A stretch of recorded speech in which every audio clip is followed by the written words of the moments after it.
찾으신 말씀 이사야서 1장 18절부터 20절까지의 말씀, 제가 봉독해드리고 마지막 20절은 합독하도록 하겠습니다. 여호와께서 말씀하시되, 오라, 우리가 서로 변론하자. 너희의 죄가 주홍 같을지라도 눈과 같이 희어질 것이요 진홍같이 붉을지라도 양털같이 희게 되리라. 너희가 즐겨 순종하면 땅의 아름다운 소산을 먹을 것이요. 함께 읽습니다. 너희가 거절하여 배반하면 칼에 삼켜지리라. 여호와의 입의 말씀이니라. 아멘.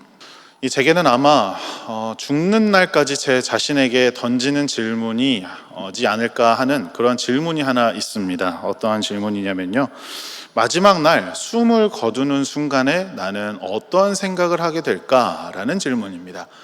이 이야기는 정말 이 죽는 순간이 다가오지 않으면은 제 자신에게 던질 수 없는 질문을 던지더라도 그것을 대답할 수는 없는 질문이 되겠죠.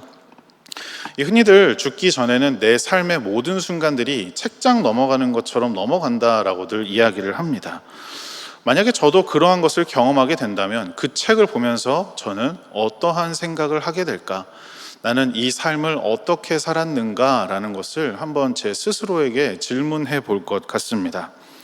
하나님의 뜻대로 잘 살았다라고 제 스스로 자평할 수 있으면 좋겠지만, 혹시 이 후회 가운데 있지는 않았나? 내가 해야 하는 것들, 하나님께서 원하시는 것들, 내가 올바르게 감당하지 못한 삶이었구나라는 생각을 하게 될까 두려운 마음이 벌써부터 제 안에 자리 잡고 있습니다. 그렇기 때문에 저는 계속해서 저 자신에게 스스로에게 외치고 있습니다. 후회할 일 없게 하려면 지금의 제 자신을 돌아보고 혹시라도 잘못된 것이 있으면 계속해서 수정해 나가자. 죄된 모습이 남아있으면 그 모습을 하나님께 올려드리고 그 죄를 내 안에서 내어놓자라고 고백하고 있는 것이죠. 오늘 본문이 포함된 이사야서 1장의 말씀도 그렇습니다. 저와 같이 이사야 선지자가 자기 자신에게만 던지는 질문은 아니겠지만, 하나님께서는 이 이사야 선지자를 통하여서 하늘과 땅에게 외쳐 하나님의 택한 백성들이 지은 죄를 고백하라라고 하시는 그러한 촉구를 이사야 선지자에게 전하고 계시는 것이죠. 이사야서 1장 2절의 말씀을 함께 보시겠습니다.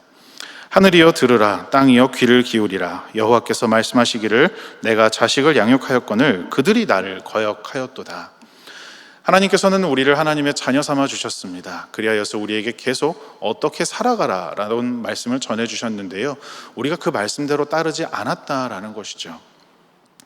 이사야 선지자는 하나님에 대한 이 백성들의 배도하는 모습이 하늘과 땅을 놀라게 할 정도로 악하다라는 사실을 말하고 있는데요, 왜 이런 말을 하는 것일까요? 이사야서 1장 5절의 말씀입니다. 너희가 어찌하여 매를 더 맞으려고 패역을 거듭하느냐? 온 머리는 병들었고 온 마음은 피곤하였으며. 지금의 너희가 지은 죄악도 그런데 어찌 더 그러느냐? 너희의 몸과 마음은 이미 상할 대로 상하였다. 너희는 그 죄로 인하여서 이미 오염되었고 패역하게 되었다라는 것을 이사야 선지자는 이야기하고 있습니다. 자, 이를 바탕으로 이사야 선지자는 1장 10절에서는 조금 심하다 싶을 정도의 이야기를 하고 있는데요, 1장 10절의 말씀을 보시겠습니다. 너희 소돔의 관원들아, 여호와의 말씀을 들을지어다. 너희 고모라의 백성아, 우리 하나님의 법에 귀를 기울일지어다. 이사야는 하나님께서 선택하신 백성을 소돔과 고모라라고 지칭하고 있습니다. 소돔과 고모라, 우리가 잘 알고 있는 도시죠. 성경을 통틀어서 가장 타락한 곳이라고 우리가 잘 알고 있는 그곳입니다. 그러나 하나님께서는 무엇이라고 말씀을 하시나요? 그들에 대해서 언급을 이사야 선지자가 이야기하고 있음에도 불구하고 그렇게 그들이 타락했다, 너희들의 죄악이 크다라고 이야기를 하고 있는데요, 자, 하나님께서는 이러한 모습을 볼 때에 어떻게 하시는 분이신가요? 그 죄에 대해서는 심판하시는 분이십니다. 그 죄를 지었으면 하나님께서는 그들을 심판하시고, 그들이 사망 가운데 처해지는 것은 성경을 통해서 이미 여러 번 말씀되고 있는 내용이죠. 아마 이스라엘 백성들도 그것을 알고 있을 것입니다. 하나님께서 그들에게 너희의 죄악이 잘못되었다, 너희는 죽을 수밖에 없다라고 말씀하실지라도 이스라엘 백성들은 아무 이야기 할 수 없었다라는 것이죠. 하지만 하나님께서는 이러한 이스라엘 백성들에게 무엇이라고 말씀하십니까? 그들이 죄를 지었을지라도 그들을 애정어린 눈으로 바라보시고 그들에게 오늘 본문과 같이 말씀해 주십니다. 다시 한번 이사야서 1장 18절의 말씀을 보시겠습니다. 여호와께서 말씀하시되 오라 우리가 서로 변론하자 너희의 죄가 주홍 같을지라도 눈과 같이 희어질 것이요 진홍같이 붉을지라도 양털같이 희게 되리라. 이스라엘 백성들이 죄를 지은 것은 분명한 사실입니다. 그 죄를 지었으면 영원한 사망에 거하게 되는 것은 당연한 일인데요, 하나님께서 그렇게 말씀하셨다라고 할지라도 하나님께서는 이스라엘 백성들이 그냥 그렇게 사망 가운데 영원히 거하게 되는 것을 내버려 두지 않으신다라는 것이죠. 그들을 돌이키게 하시고요, 그들을 살리실 것입니다. 그리고 그 은혜는 이 본문에 기록된 이스라엘 백성들에게 뿐만 아니라 오늘날의 우리에게도 미치는 은혜라는 것 우리가 잘 알고 있을 것입니다. 자, 오늘 본문의 말씀에서 하나님은 이스라엘 백성들에게 무엇이라고 말씀하고 계십니까? 하나님의 뜻에 불순종한 백성들에게 무엇이라고 말씀하시나요? 오라, 우리가 서로 변론하자라고 말씀하고 계십니다. 자, 우리가 죄를 지었을 때 그 죄를 회복하기 위해서, 그 죄에서 떠나기 위해서 우리가 가장 먼저 해야 하는 일은 무엇일까요? 회개해야 하죠. 그러나 그 회개하기 전에 우리는 무엇을 해야 합니까? 우리가 지은 죄가 무엇인지를 알아봐야 합니다. 우리가 어떠한 죄를 지었는지 우리 자신을 돌아보는 일이 가장 먼저 선행되어야 한다라는 것이죠. 자, 그리고 그렇게 우리의 죄를 판단할 때는 우리는 어떤 기준을 가지고 바라보아야 하나요? 우리의 마음을 감찰하시는 하나님, 그리고 거룩하신 하나님의 관점으로 그 죄를 바라보아야 한다라는 것입니다.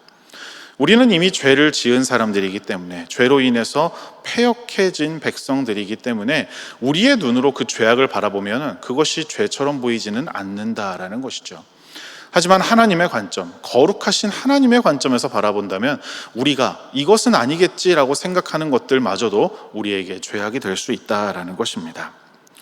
혹시 내가 죄를 지었는데 왜 그렇게 해야만 하느냐, 왜 하나님의 관점에서 봐야 하느냐라고 반문하는 분이 계실까요? 그때 우리가 기억해야 하는 것은 바로 이것입니다. 죄에는 언제나 두 당사자가 있다라는 것이죠. 우리는 우리 스스로가 죄를 지었다라는 생각만 하지 그 죄를 누구에 대해서 지었다라는 생각은 많이 하지 않는다라는 것입니다. 하지만 죄를 짓게 되면 나 스스로가 죄를 지은 것은 물론이고 그 죄를 판단할 누군가에게 대해서도 우리는 죄를 짓고 만다는 것이죠. 우리는 가장 먼저 우리 자신에게 죄를 짓습니다. 우리가 어떠한 사람인지 우리가 분명하게 알고 있음에도 불구하고 그 본분을 망각한 채 하나님의 뜻을 어기고 죄를 지음으로 사망에 거하게 된다라는 것이죠. 그 죄를 지은 상태로 그대로 있는다면 우리는 그러한 삶을 살 수밖에 없는 사람들이라는 것입니다. 자, 그런데 그보다 더 큰 의미의 죄를 우리는 짓고 있다라는 것이죠. 그것은 우리 자신만이 아닌 다른 대상, 바로 하나님에 대하여서 우리는 죄를 짓고 있다라는 것입니다.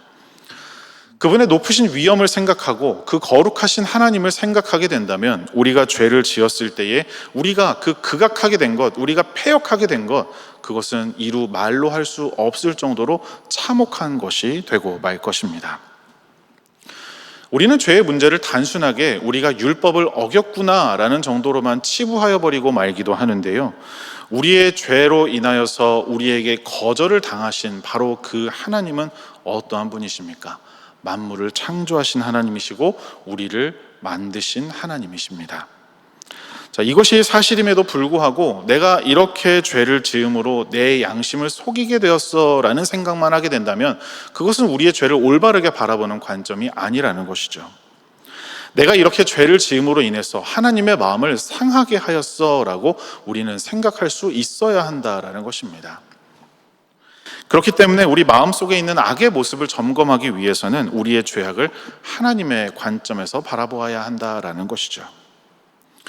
그렇게 하나님의 거룩하심에 비추어서 우리의 내면의 죄를 돌아보게 되면 무거운 죄책감 가운데 빠질 수밖에 없습니다.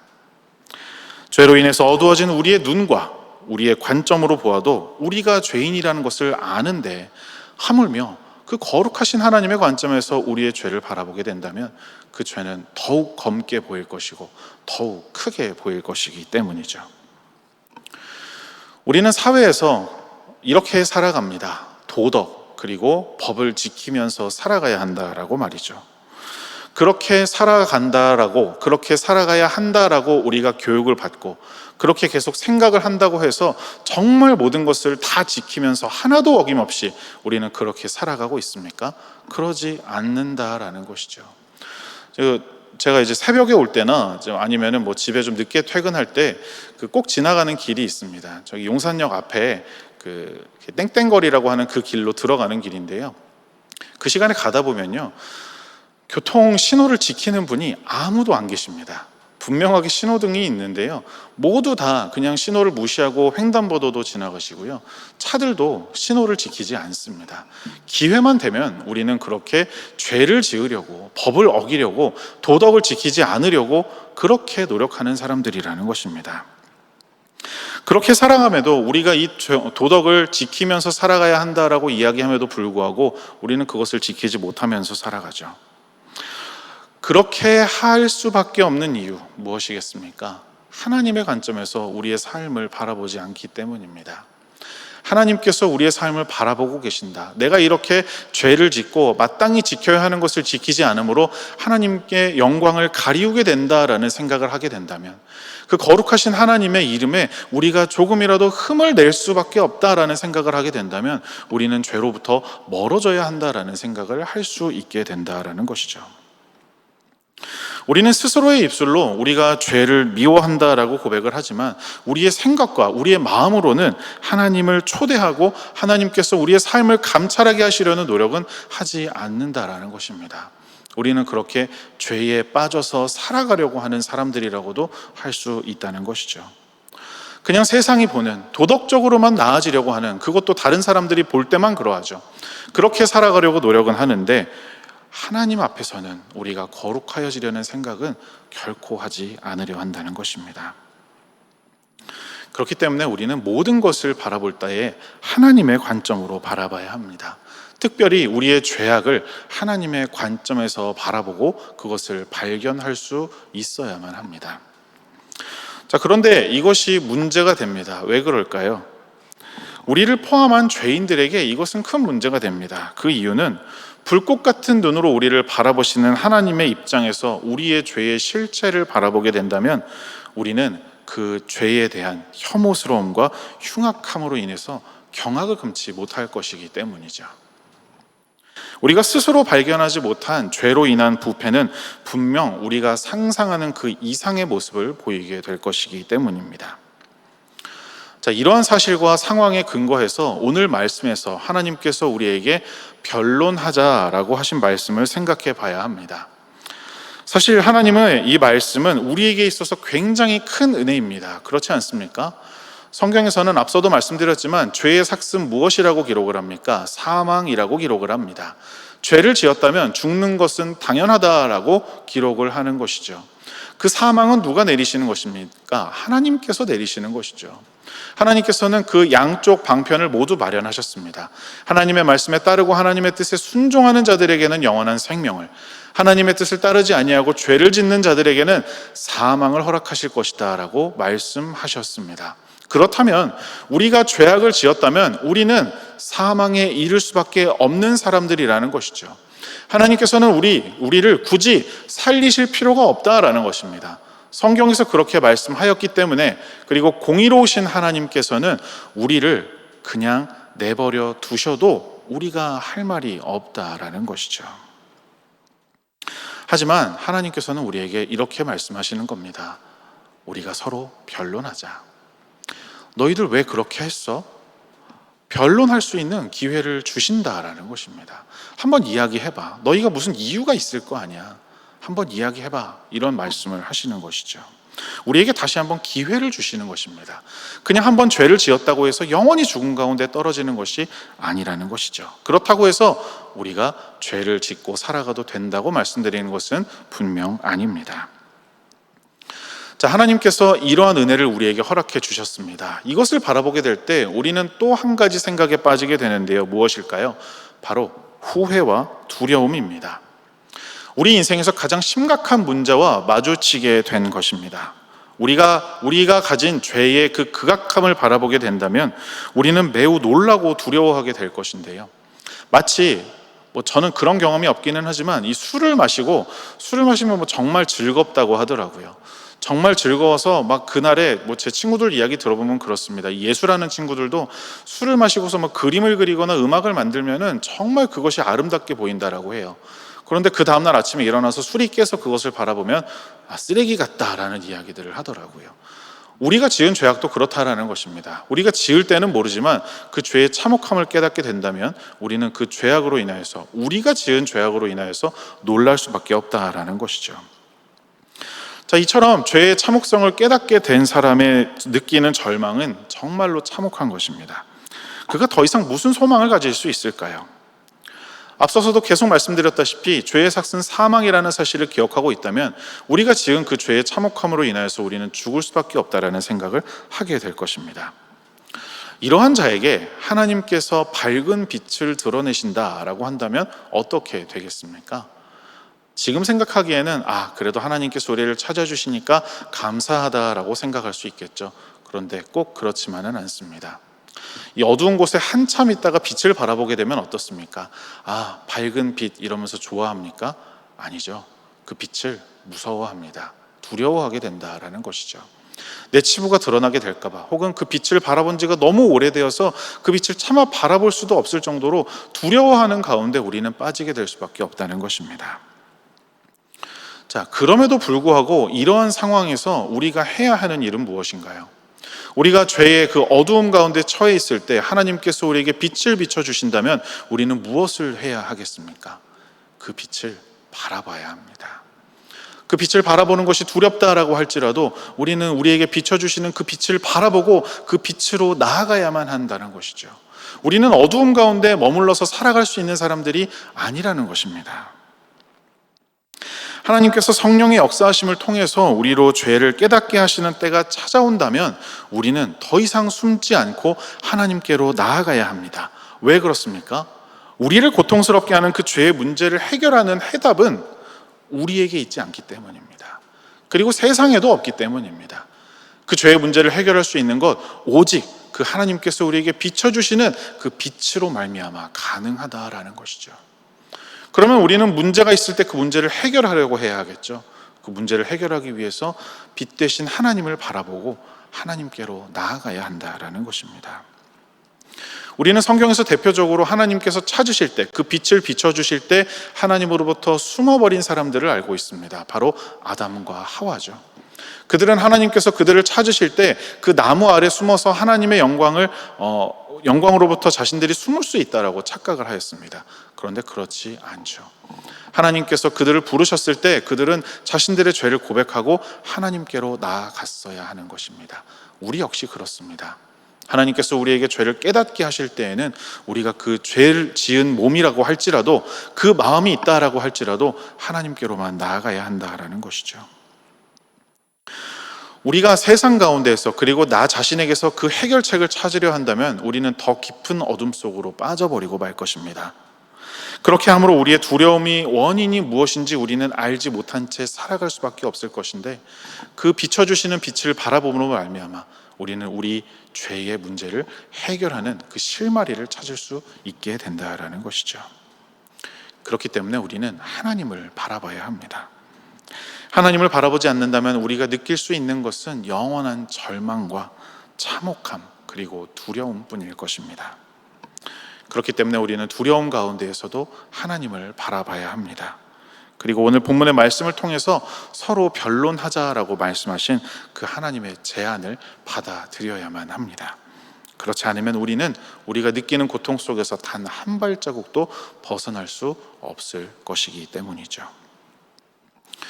교회 역사를 돌아보아도 많은 사람들이 이 자기 스스로의 능력으로 그 죄로 인한 고통에서 빠져나오려는 노력을 많이 하였습니다. 하지만 그 결과는 어떠했나요? 모두 실패하였죠.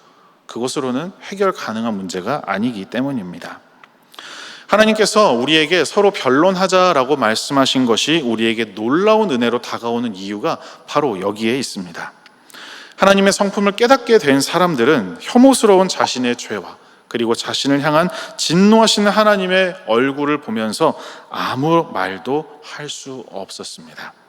그들 역시 범죄한 자들이었고 그들에게 하나님은 두려움 그 자체이신 분이었기 때문이죠. 하지만 그럼에도 불구하고 그들은 하나님을 끝까지 바라보았습니다. 물론 그들도 두려웠을 것입니다. 자신의 죄악이 드러나는 것 두려웠겠죠. 하지만 그들은 하나님을 바라봄으로써 그 가운데에서 고요함을 느낄 수 있었고 설명할 수 없는 평안함 가운데 거할 수 있었습니다.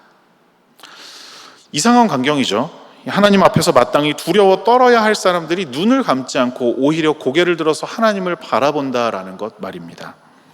하나님을 계속해서 바라봄으로써 두려움 가운데에서 마음의 평안함을 갖게 되었다라는 것도 참으로 놀라운 일이겠죠.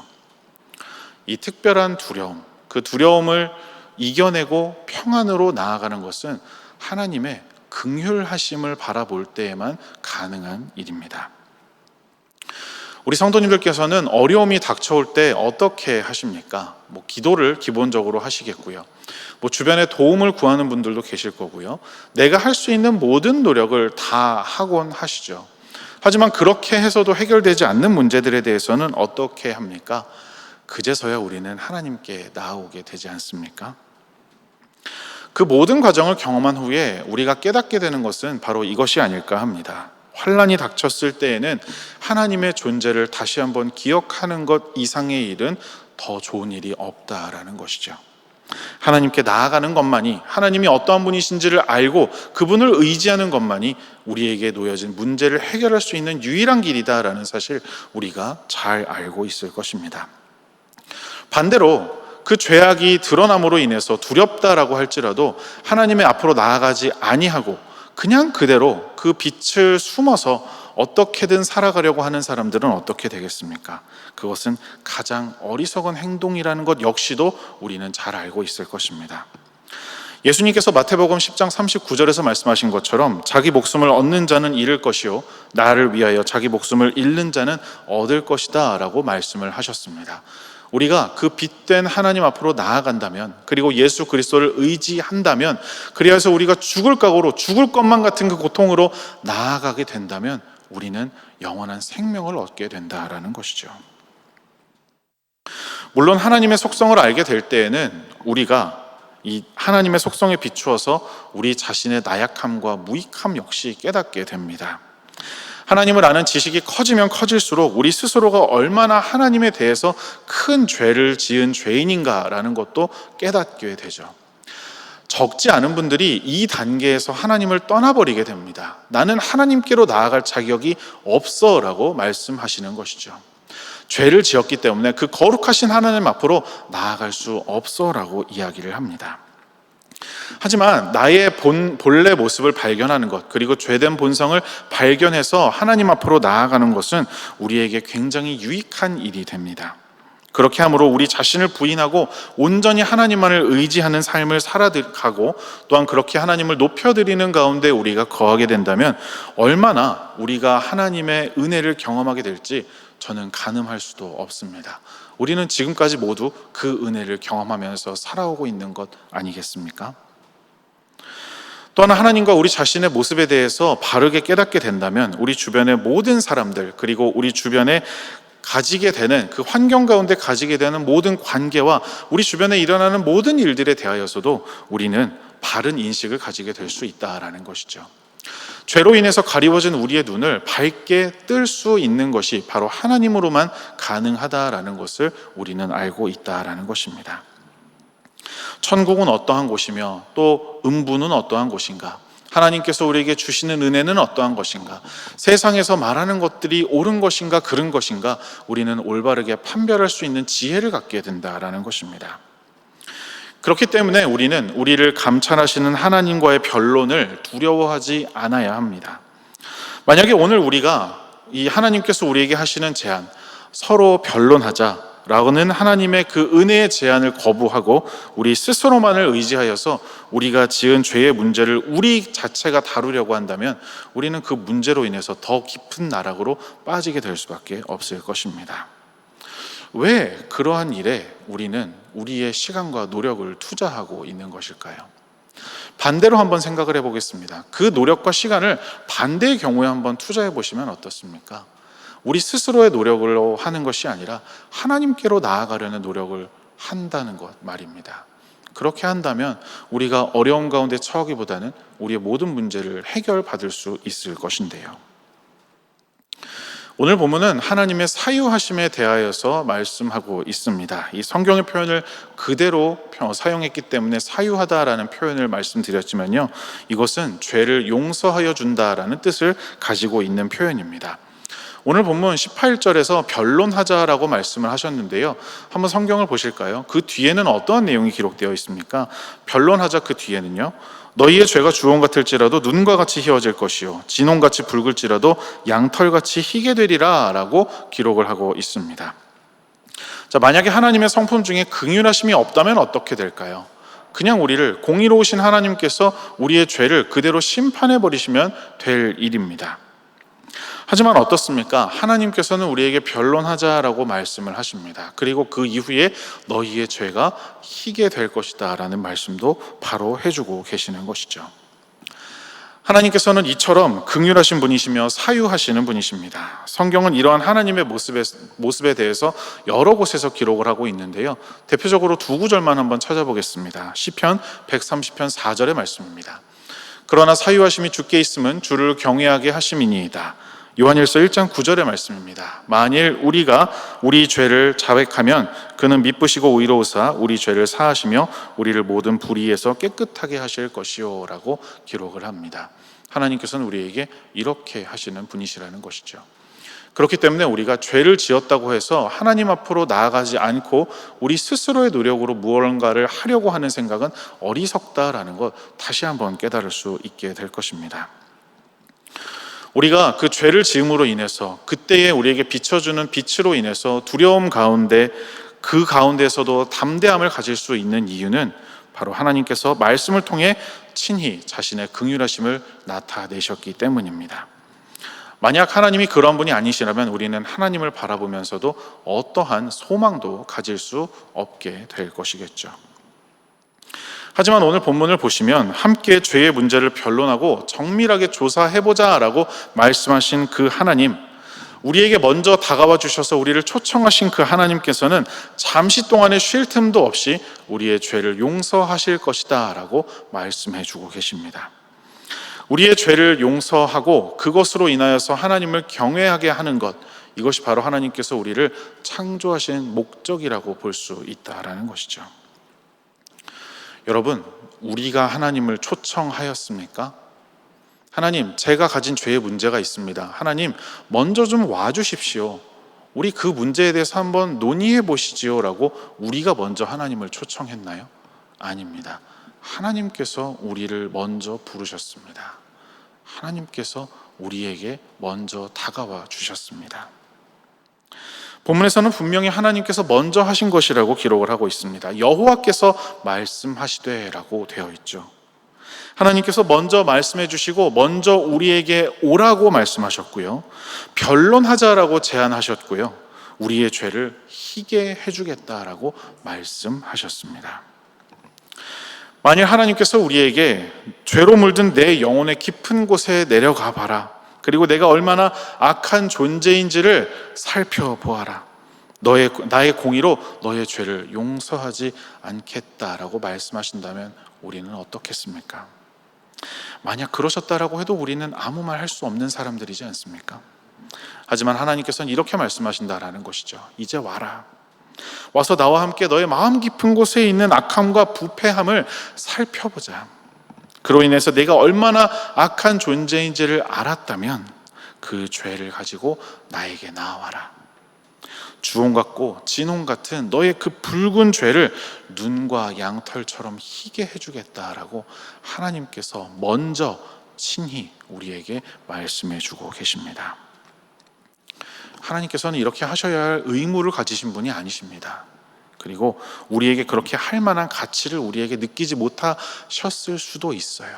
그 하나님의 위대하심을 바라보면요. 하지만 하나님께서는 그렇게 하셨습니다.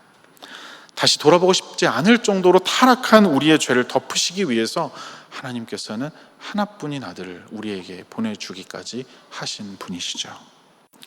그리스도를 통한 하나님의 긍휼하신 사랑이 감당하지 못할 악은 단 하나도 없습니다. 죄인이라고 할지라도 그 죄를 깨닫고 회개할 수만 있다면 우리에게 예비해 주신, 그리고 우리에게 보내주신 그 그리스도의 피로 말미암아 그 이름을 믿는 모든 자들은 그 죄의 문제를 해결하게 될 줄로 믿습니다. 우리는 이미 그 믿음을 가지고 살아가는 사람들이지 않습니까? 우리는 여전히 세상 가운데 살아가는 사람들입니다. 그 가운데에서 우리 자신이 죄인임을 깨달았음에도 불구하고 여전히 죄와 씨름하고 방황하면서 살아가는 사람들이 너무나 많은 것을 우리 주변을 통해서 우리는 바라보게 되죠. 이들이 이렇게 할 수밖에 없는 이유는 무엇일까요? 이들이 계속해서 방황하는 이유는 자신을 내려놓지 않고 온전히 하나님께 나아가지 않았기 때문입니다. 엄청난 죄책감을 느끼고도 어디로 가야 할지, 누구를 의지해야 할지도 모른 채 그냥 머물고 맴돌고 있는 사람, 하나님께서 분명하게 그 빛을 비춰주셨음에도 불구하고 그곳으로 나아가는 것이 죽을 것만 같다, 두렵다라면서 그곳으로 나아가지 않기 때문에 그들은 방황하고 있는 것입니다. 그렇기 때문에 소망은 바로 여기에서부터 시작이 됩니다. 나 자신을 내려놓고 하나님께로 나아가는 것부터 시작된다라는 것이죠. 이것은 시작이기도 하지만 핵심이기도 합니다. 우리를 혼란스럽게 했던 주변의 많은 것들을 내려놓고 우리의 죄를 용서해 주시는 하나님만 바라보게 되는 것이 소망의 시작이자 핵심이라는 것이죠. 죄로 인해서 방황했던 우리의 마음이 소망으로 가득 차게 되고 그동안 하였던 모든 의미 없는 행위를 중단하는 것, 그렇게 그 모든 것들을 중단하고 간절하게 하나님께 우리의 용서를 구하면서 하나님의 이름을 부르짖는 것, 그렇게 살아가야 한다라는 것입니다. 그리고 그때의 은혜를 허락하신 하나님을 경험하셨다면 우리는 이제 세상에서 방황하지 않아도 되는 사람들인 줄로 믿습니다. 더 이상 그 어리석은 길로 나아갈 필요가 없다라는 것이죠. 말씀 한 구절 찾아보도록 하겠습니다. 시편 32편 3절에서 6절까지의 말씀입니다. 제가 봉독해 드리겠습니다. 내가 입을 열지 아니할 때에 종일 신음함으로 내 뼈가 쇠하였도다. 주의 손이 주야로 나를 누르시오니 내 진액이 빠져서 여름 가뭄에 마름같이 되었나이다. 내가 이르기를 내 허물을 여호와께 자복하리라 하고 주께 내 죄를 아뢰고 내 죄악을 숨기지 아니하였더니 곧 주께서 내 죄악을 사하셨나이다. 이로 말미암아 모든 경건한 자는 주를 만날 기회를 얻어서 주께 기도할지라. 진실로 홍수가 범람할지라도 그에게 미치지 못하리이다. 아멘. 주께로 나아가는 기회를 얻으셨다면 그대로 나아가시기 바랍니다. 그때에 하나님께서는 우리의 죄를 사해 주실 것이고 우리를 하나님의 자녀 삼아 주시고 하나님께서 예비하신 그 모든 은혜를 우리 가운데 허락해 주실 것입니다. 말씀을 정리하겠습니다. 하나님과 변론하는 것, 그리고 하나님의 거룩하심을 기억하면서 우리의 내면을 바라보는 일은 우리의 영혼을 위해서도 반드시 필요한 일입니다. 그리고 우리가 가장 먼저 해야만 하는 일인 줄로 압니다. 하나님의 관점에서 우리 자신을 바르게 이해하지 못한다면 하나님께 누구도 이렇게 말할 수 없을 것입니다. 하나님, 제게 긍휼을 베풀어 주십시오. 하나님, 주의 긍휼을 간절히 원합니다 라고 하나님께 외칠 수도 없을 것입니다. 하나님의 긍휼하심은 한없이 크고 넓습니다. 하지만 그 필요성을 깨닫지 못한 사람에게는 그 긍휼하심은 아무런 소용이 없다라는 것이죠. 하나님께 나아가는 일이 죽을 것처럼 고통스럽고 두려워 보인다라고 할지라도 우리는 그 길로 나아가야 합니다. 우리를 그 길로 나아가지 못하게 하는 것은 하나님이 아니시죠. 바로 우리의 죄악입니다. 우리가 온전히 우리의 모든 것을 하나님께로만 집중하고 하나님께 우리의 모든 삶을 쏟아붓는다면 우리의 텅 빈 마음을 하나님께서 채워주실 것입니다. 하나님은 항상 우리의 죄를 용서하시고 우리의 마음 가운데 평안함을 허락하실 준비를 하고 계십니다. 어떻게 하면 얻게 될까요? 우리가 외치면 되는 것입니다. 우리에게 변론하자라고 말씀하실 때 우리가 하나님께 순종하며 나아가기만 하면 되는 것입니다. 오늘 말씀을 통해서 우리에게 주시는 교훈은 바로 이것이죠. 하나님의 부르심에 응답하라라는 것입니다. 그리고 우리의 죄의 모든 모습을 하나님의 기준에서 바라보라라는 것입니다.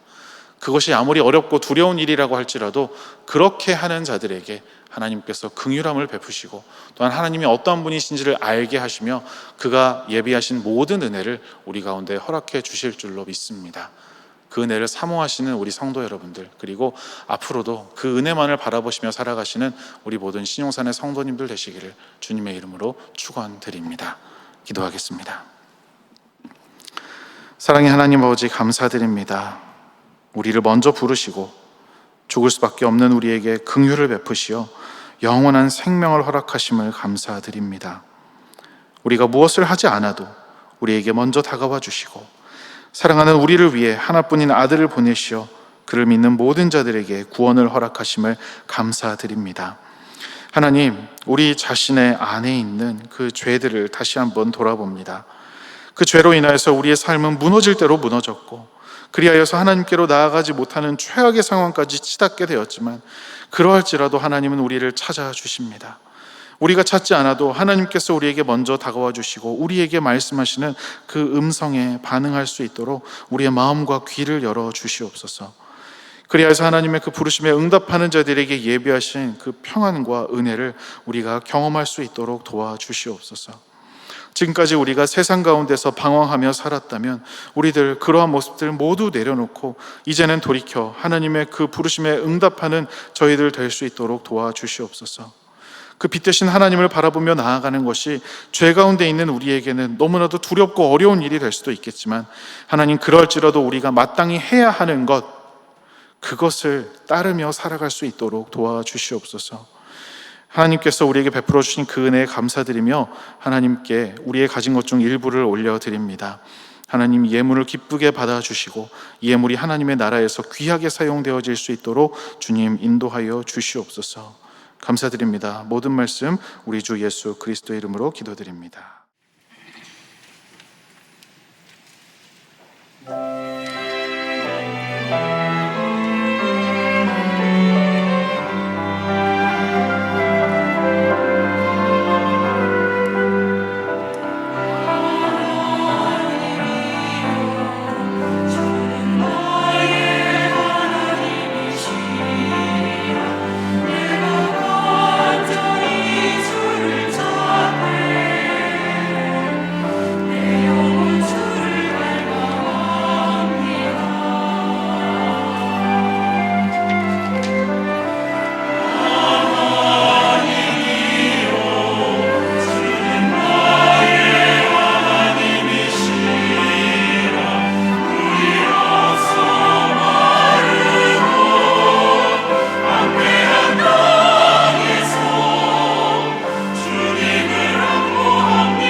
지금은 우리 주 예수 그리스도의 은혜와 하나님 아버지의 극진하신 사랑하심과 성령님의 감화, 감동, 위로하심과 교통하심과 충만한 그 은혜가 우리를 사랑하시는 하나님께서 우리를 부르시고 우리에게 긍휼을 베풀어 주심을 기억하며 우리에게 죄악이 있을지라도 주로부터 숨는 것이 아닌 그때에 오직 주님을 찾으며 영원한 생명을 사모하는 삶을 살기로 다짐하는 이 자리의 모든 신용산교회 성도들 머리머리 위에와 또한 이 땅의 모든 하나님의 백성들 머리머리 위에 지금으로부터 영원토록 항상 함께 있을지어다. 아멘.